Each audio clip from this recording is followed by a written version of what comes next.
I discovered my parents gave our family business to my sister, with mom saying, Jessica has vision, you're just good with your hands, not your brain. My sister declared, finally, parents who recognize superior leadership skills. So I stopped my 60-hour unpaid weeks. When dad called about our biggest client canceling, I replied, let the air handle it. This is going to be long, but I promise the payoff is worth every word. Hey Reddit, long-time lurker, first-time poster here. I've been debating whether to share this story for months, but recent events have convinced me that you guys would appreciate the absolute chaos that unfolded. This happened over the course of 18 months, and honestly, I'm still processing some of it. Before I dive in, let me give you some context about who I am and why this whole situation hit me so hard. I'm 31 years old, and I've literally grown up with grease under my fingernails. My entire identity has been built around cars, engines, and the family business that was supposed to be my future. What happened next completely shattered that identity and forced me to rebuild myself from scratch. Fair warning, this is a marathon, not a sprint.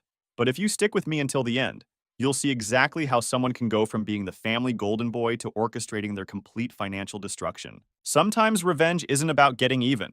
It's about showing people the true cost of their choices. My story begins at Thunder Automotive, the custom car shop my grandfather started in 1987. This isn't your typical oil change garage. We're talking full-service performance builds, race cars, engine swaps, and custom fabrication that makes cars faster, louder, and more beautiful. Growing up, that shop was my real home. From the time I could walk, Dad had me there every weekend learning the difference between socket and combination wrenches, reading engine codes, and understanding why certain metals work for specific applications. While other kids watched cartoons, I learned to diagnose problems by listening to an engine idle and properly torque bolts. By 12, I could diagnose engine problems faster than mechanics with decades of experience. By 16, I was doing complete engine rebuilds that would make grown men weep with joy. This wasn't child labor. I genuinely loved every minute. There's something magical about taking broken machinery and making it better than it ever was. Cars made sense to me in ways school subjects never did. My sister Jessica, now 26, couldn't have been more different if we were from different planets. While I learned to weld and fabricate custom parts, she got weekly manicures and complained about getting grease on her designer clothes walking through the shop. She went to college for communications, which apparently means taking professional selfies and writing meaningless captions with maximum buzzwords. After high school, I went straight into Thunder full-time. Dad promised I was building something for myself, that Thunder would be mine someday, that all the sacrifice would pay off when I inherited the business. I believed him completely. Why wouldn't I? Here's where things get twisted. For 8 years, I've worked 70 to 80-hour weeks for exactly $42,000 annually. Master mechanics with my skills typically earn $75,000 to $90,000. Custom fabricators who do my level of work often pull $100,000 plus, especially in our market where wealthy clients pay premium prices. I was working for half my market value because Dad convinced me it was an investment in your future and keeping costs down while the business grows. Meanwhile, Jessica shows up maybe 20 hours per week as social media manager, making $38,000. Her job consists of posting Instagram stories of cars I built, with captions subtly taking credit for my work, flirting with male customers, and planning marketing events that are really just company-funded parties.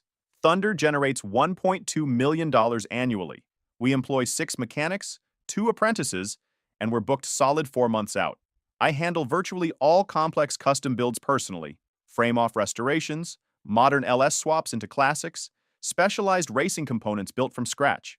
I also manage the crew, deal with difficult customers, coordinate suppliers, and run daily operations while Dad focuses on big-picture stuff, playing solitaire and taking long lunches.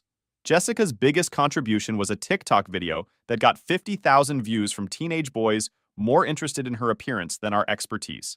Dad acted like she'd invented social media and started talking about how Jessica understands the modern marketplace. My sacrifices were substantial. No serious relationships in 3 years, because I'm always working. I live in a cramped apartment I can barely afford and drive a 15-year-old truck while Jessica cruises in a BMW company car. My social life evaporated. Friends stopped inviting me because I always canceled for work emergencies. The breaking point came last Christmas with our biggest contract ever. 3 custom street rods for a tech entrepreneur, a 6-figure project that would establish Thunder's reputation at a new level. I spent 3 solid months designing everything from scratch, working every weekend, sleeping at the shop more than home. Jessica's contribution was posting behind-the-scenes videos, posing next to my work with captions like, "Another masterpiece from the Thunder team.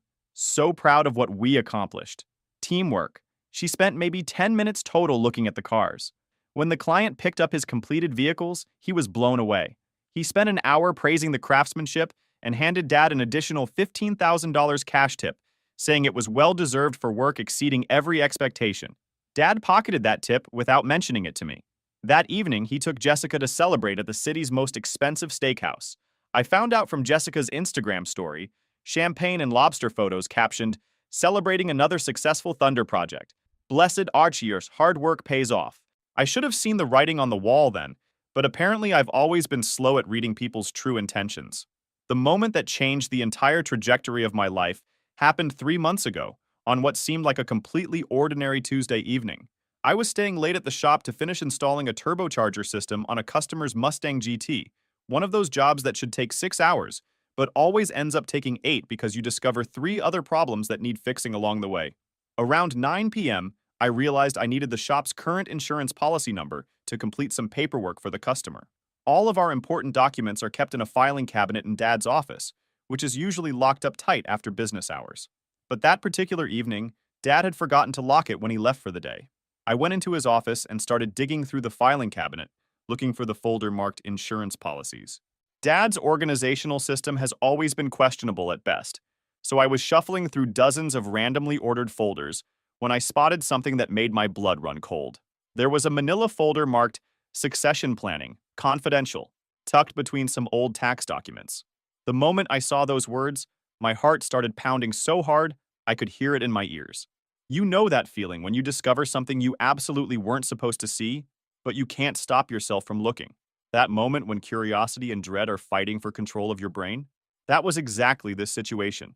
My hands were literally shaking as I opened the folder. Inside was a complete legal document outlining the future ownership transfer of Thunder Automotive. According to the paperwork, effective on Dad's 60th birthday next year, 100% ownership of the business would transfer to Jessica. Not shared ownership between the two kids. Not a partnership arrangement. Not even a controlling interest with minority shares for me. Everything, the shop, the equipment, the customer relationships, the reputation I'd spent 8 years building, all of it would belong to Jessica. But that wasn't even the worst part.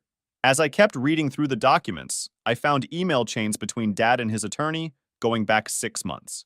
The discussions weren't just about transferring ownership, they were about what to do with me afterward. There were detailed conversations about ensuring Jessica's financial security and multiple references to how Tyler will land on his feet. He's got the skills to start his own place somewhere else. The most devastating section was titled Employee Transition Plan, which was essentially a roadmap for my termination. According to their timeline, I would be fired approximately 6 months after Jessica officially took ownership. The stated reasoning was that I would be too expensive to maintain on staff, and that Jessica would need to establish her own management style without interference from previous leadership. They weren't just planning to cut me out of ownership. They were planning to remove me from the business entirely once Jessica was established as the owner. The business that I had literally built with my own hands, the reputation that existed primarily because of my work and expertise, the customer relationships that I had developed and maintained, all of it was going to be taken away from me and handed to someone who couldn't change her own oil. I sat in that office chair reading and rereading those documents until almost 3 a.m., trying to process the magnitude of the betrayal. 8 years of my adult life. Every weekend I'd worked instead of having a social life. Every relationship I'd neglected because Thunder came first. Every dollar I'd sacrificed in below-market wages because I thought I was building equity in my future. Every late night, every missed holiday, every time I'd put the business ahead of my own needs and wants, it was all for nothing. Worse than nothing, actually, because they had actively planned to discard me once I was no longer useful to their plans. The betrayal cut deeper than anything I'd ever experienced because it wasn't just about money or business ownership. They were stealing my identity. For my entire adult life, I had been Tyler from Thunder Automotive. Every major custom build that had established our reputation in the past 5 years was my design, my fabrication, my problem solving, my blood and sweat and expertise. The business existed at its current level of success primarily because of work that I had done, relationships that I had built, and a reputation that I had earned through consistent excellence. I took photos of every single document with my phone, making sure to capture all the email chains and legal paperwork. Then I carefully put everything back exactly where I'd found it and locked the filing cabinet. The drive home was surreal. I felt like I was moving through a dream, or maybe a nightmare. Everything looked the same as it had that morning, but my entire reality had shifted completely. I didn't sleep for the next 2 days. Every time I closed my eyes, I saw those documents. Every time I tried to eat, I felt sick. Every time my phone rang with a work call, I wanted to throw the device across the room. The worst part was having to go into work and act normal, knowing what I knew, pretending everything was fine while making plans that would ultimately benefit the person who was planning to destroy my life. I spent an entire week in a fog of anger and disbelief, debating whether to confront them immediately or plan my response. Part of me hoped there was some reasonable explanation, but deep down I knew better. The email chains were too detailed, the timeline too specific. I decided to confront them at our monthly family dinner, first Sunday of every month at my parents' house for Mom's pot roast and quality family bonding time. I had printed copies of the most damning documents folded in my jacket pocket, practically burning against my chest. Dinner conversation was painfully normal.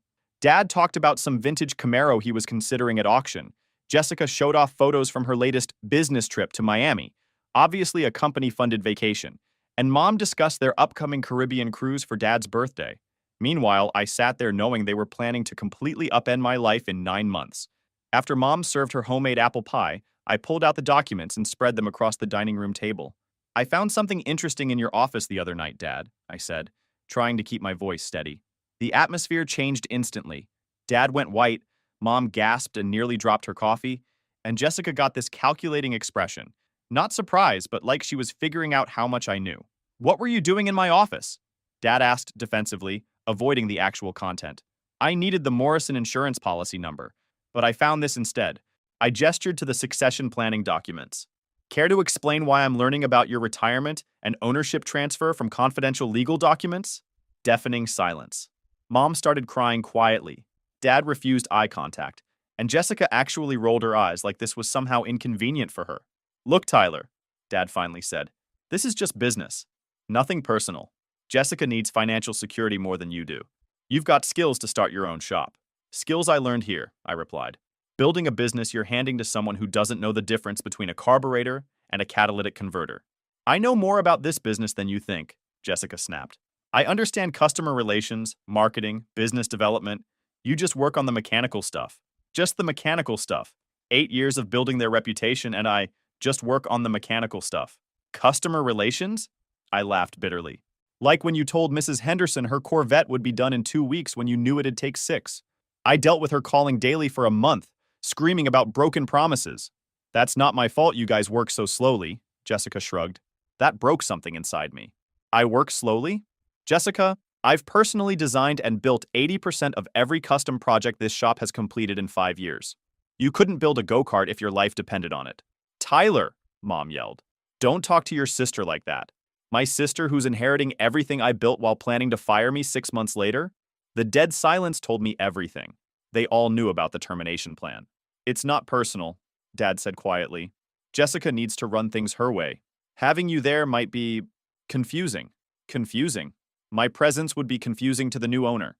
I stood up, looking at each of them carefully, knowing this would be the last time we'd all be in the same room as a family. "You know what's actually confusing? How you can sit here pretending this is business strategy when you're literally stealing 8 years of my life's work." "We're not stealing anything," Jessica said coldly. "It's Dad's business. He can do whatever he wants with it." "You're absolutely right," I replied, "which means I don't owe it anything anymore." I walked out and never returned for another family dinner. After that disastrous family dinner, I entered what I can only describe as strategic planning mode. I wasn't going to let my emotions drive my decisions, and I definitely wasn't going to rage quit and storm out empty-handed. If they wanted to play games with my future, I was going to make sure I won. For the next 4 weeks, I maintained a completely normal facade at work while systematically preparing for my departure. Every morning I showed up on time, worked on customer projects with my usual level of dedication and expertise, and acted like nothing had changed. But every evening after the shop closed, I stayed late to document everything I'd contributed to the business over the years. I photographed every custom build I'd designed and fabricated, saving detailed images of the before, during, and after stages. I copied every customer testimonial that specifically mentioned my work or expertise.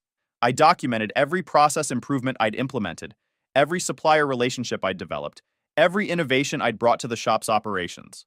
I created a comprehensive portfolio that demonstrated exactly how much of Thunder's success was directly attributable to my skills and efforts. I also started reaching out to our network of suppliers and subcontractors, the relationships I'd built over years of working together on complex projects. These weren't just business contacts. Many of these guys had become genuine friends who respected my work and trusted my expertise. When I casually mentioned that I might be considering starting my own shop in the future, the response was overwhelmingly positive and supportive. Tyler, if you go out on your own, you'll have my business immediately, said our engine builder. You're the only person at Thunder who actually understands what we do here, and you always know exactly what you want when you place an order. Our paint and body subcontractor had a similar response. Man, I've been waiting for you to start your own place. Working with you is always smooth and professional. Some of the other guys at Thunder, not so much. But my real ace in the hole was Marcus Webb, who owns Webb Performance about 30 miles south of us. Marcus runs Thunder's biggest competitor in the region, and we'd worked together on several projects over the years when clients needed services that neither shop could handle alone. Marcus had been trying to recruit me for years, regularly telling me that I was wasting my talents working for someone else. I met Marcus for lunch on a Thursday afternoon and laid out the entire situation for him. I told him about the succession plan, the planned termination, everything. His reaction was immediate and intense. Jesus Christ, Tyler. After everything you've built there? That's messed up even by family business standards. I need options, Marcus. If I'm getting thrown out anyway, I want to land somewhere good. Forget landing somewhere good. How about we make sure you land on top? I've got a proposition for you.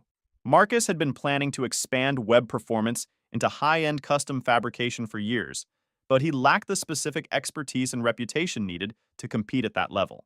He offered me a partnership arrangement, 40% ownership of a new division called Webb Custom Works, plus an $85,000 annual salary to start, with performance bonuses tied to the division's growth. I'll do you one better, he continued. I'll hold off on announcing the new division for a couple of months. When you're ready to make your move, we'll launch with a comprehensive marketing campaign highlighting your experience and showcasing your previous work. Your reputation will follow you, and their best clients will follow your reputation. It was perfect. Not only would I land on my feet financially, but I'd be taking a significant chunk of Thunder's most profitable business with me. The high-end custom clients who specifically sought out my expertise would have every reason to follow me to Webb Custom Works. I also reached out to Jake Morrison, the tech entrepreneur whose 3 street rods I'd built the previous year. He'd been so impressed with my work that he'd already referred several other wealthy clients to Thunder, representing hundreds of thousands of dollars in potential future business. When I explained that I was planning to start my own operation, his response was immediate and enthusiastic. Tyler, you're an artist with engines and metal. Any shop you start will have my full support and my referrals. I'll make sure everyone in my network knows where to find you. By the end of that month, I had everything in place. A new job with significantly better pay and partial ownership, a pipeline of high-value clients ready to follow me, and a comprehensive plan that would essentially gut Thunder's custom fabrication business. More importantly, I had a clear timeline and strategy for executing my departure in a way that would maximize the impact. I spent another week fine-tuning the details and making sure every piece of my plan was solid. Then I was ready to pull the trigger. I chose a Friday afternoon for maximum chaos and minimum damage control. Jessica wasn't in the shop, shocking for a weekday, and Dad was in his office doing whatever passes for work. At exactly 4 p.m., I walked into Dad's office and placed my resignation letter on his desk. Effective immediately, I am resigning from my position at Thunder Automotive. Today will be my final day. What's this? He asked without looking up. My resignation. His head snapped up, face cycling through confusion, disbelief, anger, and finally panic. You're what? Tyler, you can't just quit. We've got the Henderson restoration, the Morrison project, the Mustang turbo build. You'll figure it out, or Jessica will. She is going to be the owner after all. This is ridiculous. You're being emotional and irrational. We already talked last month at dinner. You made your position very clear about my future role. He stood up quickly, grabbing my arm. Wait, maybe we moved too fast with succession planning. Maybe we need to reconsider, bring you into ownership discussion. Maybe. Dad, you planned this for months. You were going to fire me next year without warning. There's nothing to reconsider. Tyler, please. We need you here. The business needs you. The business needed me for 8 years. but according to your plans, it won't need me next year. So why pretend it needs me today? I cleaned out my toolbox and walked out. Within an hour, my phone was ringing constantly. Dad called 6 times, Mom called crying, even Jessica called, probably the first work-related contact ever from her. I let everything go to voicemail. Weekend was absolute chaos. Saturday morning, they had 3 major projects requiring my expertise, and suddenly nobody could handle complex fabrication work. Dad tried getting other mechanics to cover, but they were parts installers, not custom fabricators. Carlos called Saturday evening. Dude, it's chaos. Your dad spent all day rescheduling appointments, explaining to customers why their cars won't be ready. Jessica showed up for an hour, took selfies, then left when she realized there was actual work. Monday morning, Dad appeared at my apartment at 6 a.m., looking like he hadn't slept. You've made your point. Come back and we'll figure this out together. Figure what out? You've already decided the company's future. We can change the succession plan, make you a partner. Maybe 50-50 ownership with Jessica. Now you want to make me a partner? After I quit? After your golden child proved she can't handle one day without me? She's learning. She needs time and experience. Time to learn what? The difference between a wrench and screwdriver? Dad, she couldn't assemble IKEA furniture, let alone run a custom shop. He looked defeated. What do you want? Name your terms. I don't want anything from you. I'm done with Thunder. That's when I delivered the knockout punch. Oh, and Dad, Web Performance is announcing their new custom fabrication division next week. Guess who's running it? The color drained from his face. He knew exactly what that meant for Thunder's business. Tyler, you can't do that. That's betrayal of everything we built together. No, Dad. Betrayal is what you did to me. This is just business. The next 6 weeks were pure entertainment from my perspective. I started at Web Custom Works and immediately felt like I could breathe again for the first time in years. Marcus had set me up with an incredible workspace. All new equipment, unlimited budget for specialized tools, and complete creative freedom to build the kind of projects I'd always dreamed of working on. Meanwhile, Thunder Automotive was collapsing faster than a house of cards in a hurricane. Carlos became my unofficial source of daily updates about the chaos, and every phone call was more entertaining than the last. Week 1 was a disaster of epic proportions. Dude, they've had to reschedule or cancel 12 appointments because Jessica tried to handle customer consultations on her own. She quoted a complete suspension rebuild as 4 hours of labor. 4 hours! She literally thought a full suspension rebuild would take 4 hours. Week 2 got progressively worse. Remember that twin-turbo Mustang build for the pharmaceutical rep? Jessica told the customer it would add at least 300 horsepower, maybe 400 if we really dial it in. Now he wants performance guarantees in writing, and she's completely panicking because she has no idea what turbo setup can actually deliver on a stock engine. Week 3 brought the first major client loss. They lost the Morrison referral. You know, the guy who was going to have us build that custom Chevelle? Jessica showed up to the consultation wearing club clothes and spent the entire meeting taking selfies with his car and asking if she could post them on Instagram. He walked out halfway through and called Web Performance that afternoon. Week 4 was when the financial impact really started hitting home. Henderson came by screaming again. Jessica promised his Corvette would be done this week, but nobody's even started the bodywork yet. He's threatening to take the car somewhere else and demand a full refund for work that hasn't been completed. But the real fireworks started when Web Custom Works officially launched. Marcus and I had planned the announcement perfectly, timing it for maximum impact during the spring season when people start thinking about their summer car projects. We put out a comprehensive press release highlighting my 8 years of experience and showcasing detailed photos of my previous custom builds, carefully avoiding any copyrighted Thunder material while making it obvious who had actually done the work. The response was immediate and overwhelming. Within 48 hours of our announcement, 6 of Thunder's biggest clients called to schedule consultations with Web Custom Works. These weren't small jobs. We're talking about 75,000 plus custom builds that would have been Thunder's primary revenue source for the next 8 months. Dad called me that Thursday evening, and I could hear the desperation in his voice from the moment he started talking. Tyler, this isn't right. You're actively trying to destroy everything we've built. I'm not trying to destroy anything, Dad. I'm just giving customers what they want. Quality work from someone who actually knows what he's doing. These were our clients first. We've had relationships with some of these people for years. Had relationships. Past tense, because when Mr. Patterson called Thunder last week asking about his Chevelle project, Jessica told him you guys were too busy for small projects right now. So he called us instead. Funny how customer service works. The silence on his end was deafening. Tyler, we're family. This isn't how family treats each other. You're absolutely right, Dad. Family doesn't secretly plan to fire each other. Family doesn't exclude each other from major life decisions. Family doesn't take credit for each other's work while planning to throw each other away when it's convenient. 2 weeks later, Jessica had her first major catastrophe. She'd convinced some young guy with more money than automotive knowledge to let her project manage a complete LS engine swap into his vintage Camaro. This should have been a straightforward job for someone with actual experience. But Jessica treated it like she was directing a movie instead of managing a complex mechanical project. She decided to live stream the entire build process on Instagram, providing running commentary about how easy engine swaps are and how she was totally in charge of every aspect of the project. The problem was that she kept giving the mechanics incorrect instructions, insisted they use the wrong parts because they looked cooler in the video, and generally turned what should have been a 3-day job into a 2-week nightmare of corrections and repairs. The final disaster came when she insisted they paint the engine bay bright pink because it would totally pop on social media and get us tons of viral attention. The customer completely lost his mind when he saw what they'd done to his classic car, threatened to sue for damages, and demanded a full refund, plus compensation for the decreased value of his vehicle.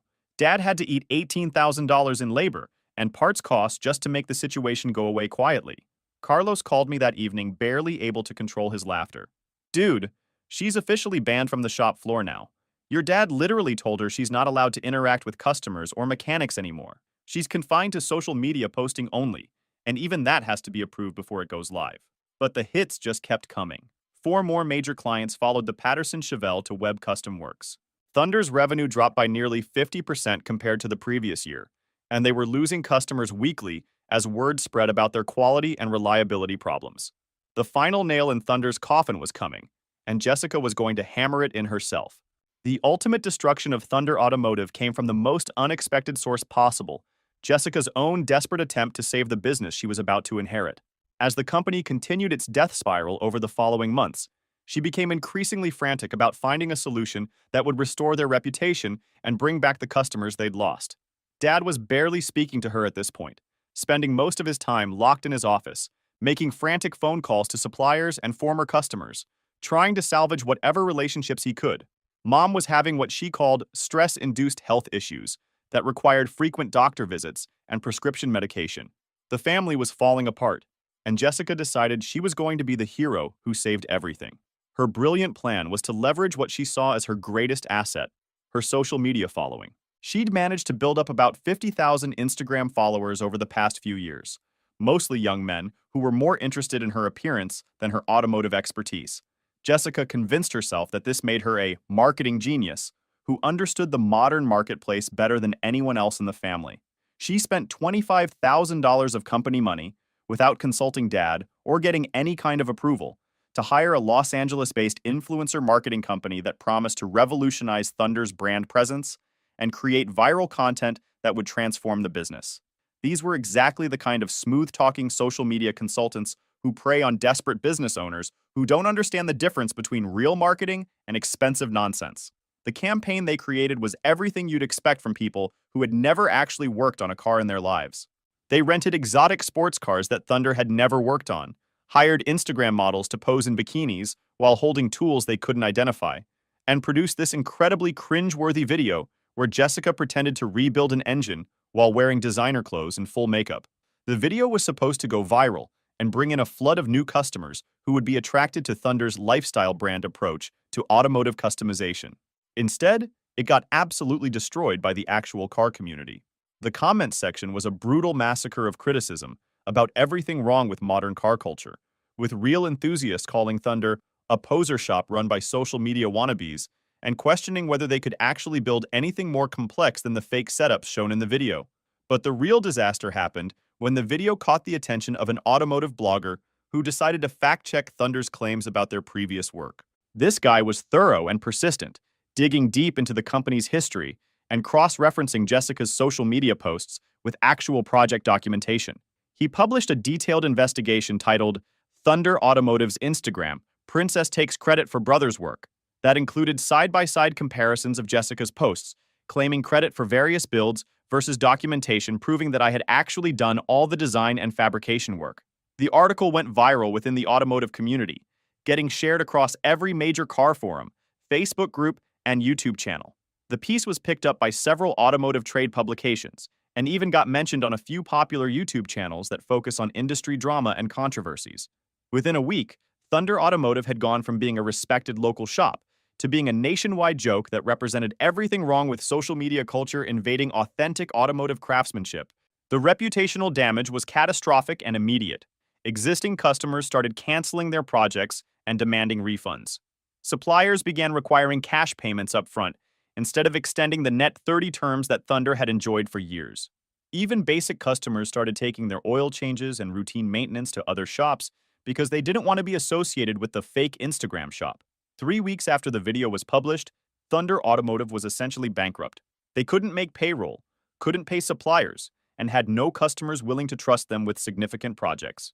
Dad was forced to lay off 4 of the 6 mechanics, keeping only Carlos and one other guy to handle the handful of basic repair jobs they still had coming in.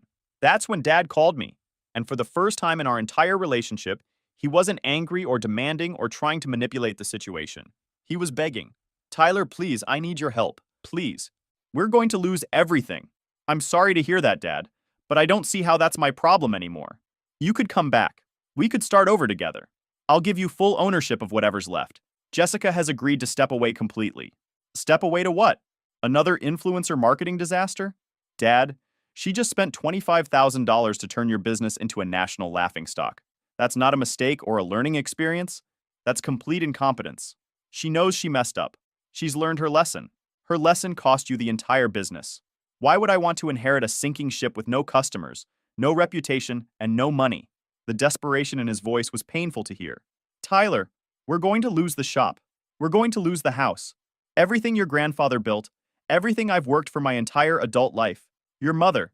This stress is killing her. She's been crying every day for 2 months. That's really unfortunate, Dad. But you made your choices when you decided Jessica was more valuable than the son who actually built your business. I was wrong. I was completely wrong about everything. You were right about Jessica, right about the business, right about everything. I should have listened to you years ago. You should have included me in the succession planning from the beginning, instead of secretly arranging to steal my life's work. I know I messed up, but we're still family. Can't we find a way to work this out?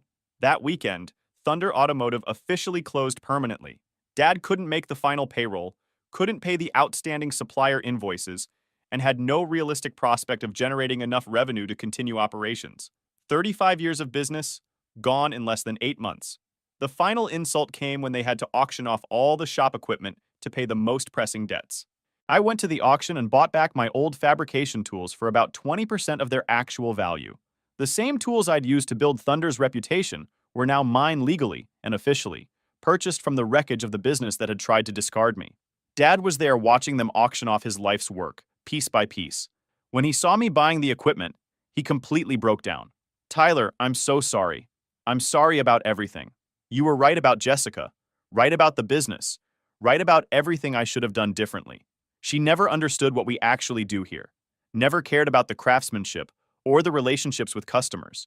She just wanted the money and the status. Where is Jessica now? I asked. Gone. She moved to Los Angeles with some influencer boyfriend she met through that marketing company. She hasn't called or texted since the business closed. Left us with all the debt and all the problems she created. Mom came over with tears streaming down her face. Tyler, honey, please. Your father made terrible mistakes, but we're still family. We're losing our house. We don't have any retirement savings left. Can't we figure out some way to work together again? I looked at both of them, broken, defeated, facing bankruptcy, because they had chosen the wrong child to bet their future on.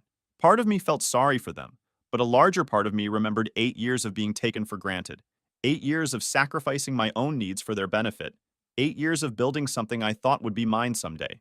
You made your choice 8 years ago when you decided I wasn't worth including in succession planning discussions. You made it again when you decided to fire me after handing the business to Jessica. And you made it every single day when you praised Jessica for work I did while paying me half of what I was worth. We can start over, Dad pleaded. We can rebuild together. I've learned my lesson. No, we can't. Because I already rebuilt. And I did it without you. I left them there at the auction and never looked back. Web Custom Works is now the premier high-end automotive customization shop in our region. We're booked solid for the next 10 months, have a waiting list of clients that stretches over a year for major projects, and just hired our 8th full-time fabricator. Marcus offered to sell me an additional 20% ownership stake in the company, and my annual earnings are now approaching $140,000 plus profit sharing. My parents lost their house and had to file for bankruptcy protection. Dad eventually found work at a chain oil change facility making $16 per hour, quite a step down from owning a successful business. Jessica's influencer dreams crashed when her boyfriend dumped her, and her follower count tanked after the Thunder scandal became widely known. Last I heard, she was working at a restaurant and living with roommates in a cramped apartment.